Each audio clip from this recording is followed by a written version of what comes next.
Imagine stepping into a kitchen filled with the warmest, most intoxicating aromas, a world of ancient traditions and unparalleled flavor.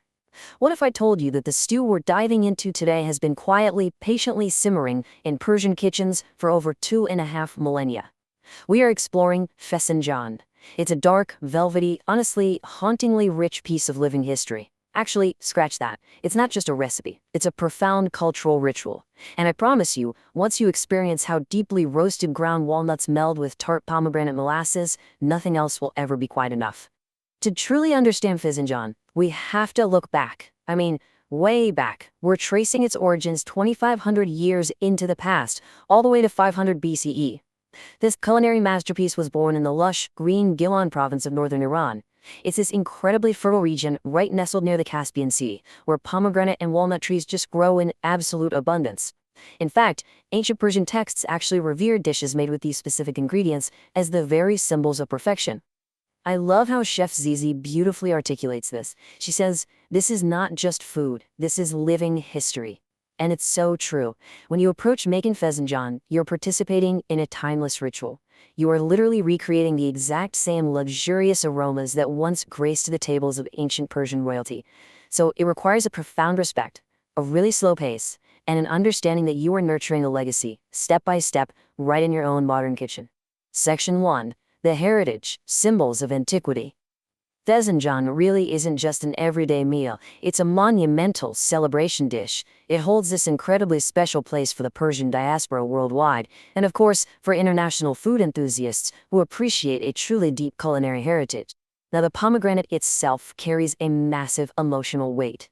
In Persian culture, this vibrant ruby red fruit is the ultimate symbol of immortality, life, and fertility.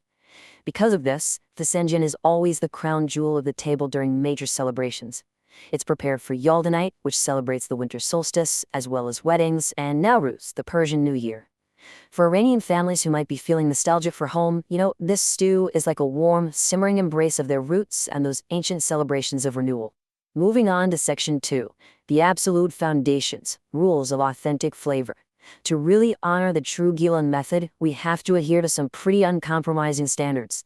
I'm telling you, there are absolutely zero shortcuts when crafting an authentic Fesenjan. The heart of the dish lies right here in these essential elements. First, you absolutely must use bone-in protein. Traditionally, they use duck in northern Iran, but bone-in, skin-on chicken thighs or even chunks of lamb shoulder work beautifully. Bone-in protein yields a depth of flavor that boneless cuts literally just cannot achieve. Next, you need fresh walnuts, and, this is key, 100% pure pomegranate molasses with no added sugar. That purity is what dictates the deep, authentic flavor profile of the stew. And then we round it all out with warm aromatics like turmeric, cinnamon, and an optional but highly, highly recommended touch of cardamom. Okay, listen closely because this is absolutely crucial. Toasting your walnuts is non-negotiable. It is an absolute commandment in Persian cooking. If you use raw walnuts, you're going to get this harsh, bitter taste that will honestly ruin the entire dish. But if you take just 10 to 12 minutes to toast them in the oven at 350 degrees Fahrenheit, you transform them completely. You'll awaken this incredibly warm, nutty aroma and coax out a deep, roasted complexity. That toasted flavor, that is the very soul of the stew. Right, so with our walnuts perfectly toasted, let's briefly outline the foundational mechanics here. Step 1 is pulsing those cooled walnuts in a food processor until they resemble fine, damp sand. Just be super careful not to over-process them into a butter. Step 2 is all about patience.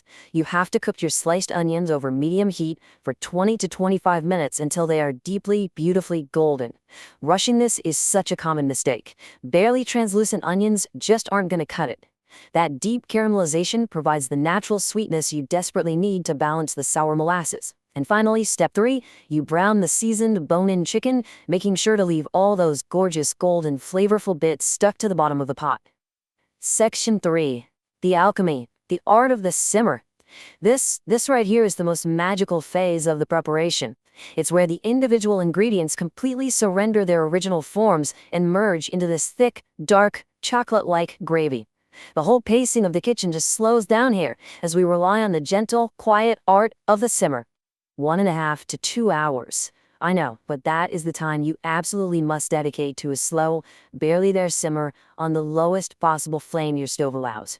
Fesenjan should never aggressively boil, no way. Over these hours, nestled in that dark sauce of ground walnuts and pomegranate molasses, the chicken will be coaxed into a state of absolute fall-off-the-bone tenderness. And the sauce, it thickens into this impossibly rich, deep mahogany color. Now, how do you know when it's perfectly done? Well, there's actually a specific term in Persian culinary tradition for this exact moment. It's called releasing the oil. As the Fesenjan slowly simmers away, the natural oils from those ground toasted walnuts will physically separate and rise up to the surface, creating this glistening, luxurious layer right on top. This beautiful visual cue is your absolute proof that your culinary alchemy was a success, and all those complex flavors have finally matured. Section 4. The revelation. The perfect balance. As we finally approach the end of our cooking time, we are relying entirely on meticulous, sensory-driven adjustments to harmonize those intense, sweet and sour notes. So, right around the 90-minute mark, you need to taste your stew. Every single brand of pure pomegranate molasses has a slightly different level of tartness, so this is a really elegant yin and yang balancing act. If you taste it and your stew is just a bit too sour, gently fold in 1 teaspoon of sugar at a time. If it leans a little too sweet, a simple squeeze of fresh lemon juice will snap it right back into harmony. You are perfectly calibrating the stew to achieve that iconic, mouth-watering tension between rich, sweet, and bright tart flavors. Section 5. The masterpiece. Plating, living history. We are preparing now for a jewel-toned presentation that honestly commands absolute awe, and usually a hushed silence when it finally arrives at the dining table. To serve Fesenjan traditionally, you want to pair that dark velvety stew with Persian cholo, that's fluffy saffron-scented basmati rice, complete with a glorious golden tadig, that prized crispy rice crust from the bottom of the pot. To garnish, you scatter a generous handful of fresh ruby pomegranate seeds right over the deep mahogany stew. The bright pop of those fresh seeds against the dark sauce, combined with the crunch of the golden tadig and maybe a few whole toasted walnuts, it creates an absolute masterpiece of texture and color. To complement a masterpiece this rich, we always serve refreshing, cooling sides. Something like a Shirazi salad, which is cucumber, tomato, and dried mint, or masto kiar, a delicate yogurt and cucumber dip. They perfectly cut through the intense richness of the walnut stew. And over on the right, I have to share the ultimate culinary secret with you. Fesenjan is actually so much better the next day. Stored in the refrigerator, it keeps beautifully for up to 5 days, and those complex flavors just deepen and meld even further overnight. Seriously, if you have the patience, make it a day ahead. As we wrap up this explainer, I just want to leave you with this one thought. Fesenjan is the kind of dish that literally stops guests mid-conversation. When that dark, jewel-toned stew, crowned with ruby seeds, is set down, a beautiful silence falls over the room, and it's followed almost immediately by pure wonder. It really is Persian cooking at its most soulful and immortal. So will this 2,500-year-old masterpiece find a place in your kitchen and your heart? Take your time, respect the process, and let this ancient alchemy reward you beyond anything you could possibly expect.